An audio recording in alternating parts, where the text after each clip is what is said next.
Hey everyone, it's Critical back with another Oblivion Remastered guide video. Today I'm going to be showing you how to get one of the best Daedric artifacts in the game, Spellbreaker. For those who don't know, Spellbreaker is a Daedric artifact obtained from doing the quest at the Shrine of Periite. Spellbreaker is a heavy armor shield that has a 30% spell reflect enchant on it and scales up to around ebony quality for armor rating. It's also a pretty cool looking shield and has a unique dwarven inspired appearance. So Spellbreaker is pretty simple to get. However, you do have a requirement of level 10 before you can start the quest, but it is probably the best shield you can acquire as early as level 10. So let's get into it. Starting off, you're going to head to the Shrine of Periite right here on your map. Once you're here, you'll notice the followers of Periite are standing completely still in a circle in front of the shrine. Interact with the Shrine of Periite, and Periite is going to explain that they foolishly tried to perform a ritual to summon him, and that their souls were trapped in a plane of oblivion in the process. He then asks you to travel to the plane of oblivion to free them.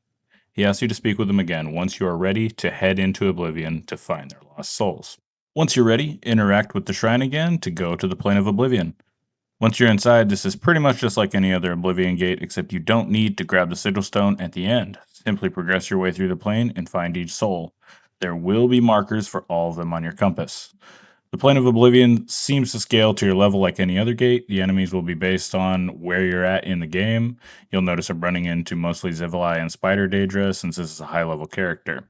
I did notice there's a good amount of enemy density though inside this plane of Oblivion, so maybe watch out for that.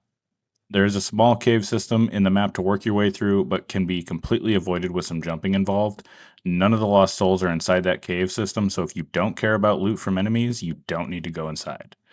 Go ahead and get all the souls you need. Once you've done that, your quest will update, letting you know Periite was supposed to open a portal for you to get back, and that you should head back to where you came in at.